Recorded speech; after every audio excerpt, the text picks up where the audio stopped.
After watching this video, you will know how IMEI number is important for you of your mobile phone and why it's easy to store with you and check out the IMEI number.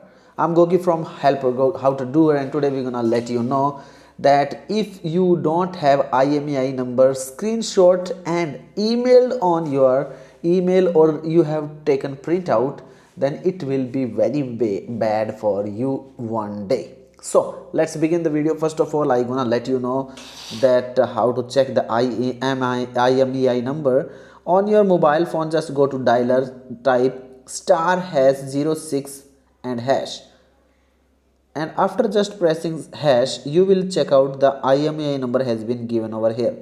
You have to take screenshot of them and take a printout, because if you lost your phone you never get back your phone until you FIR and give the IMEI number to the police station.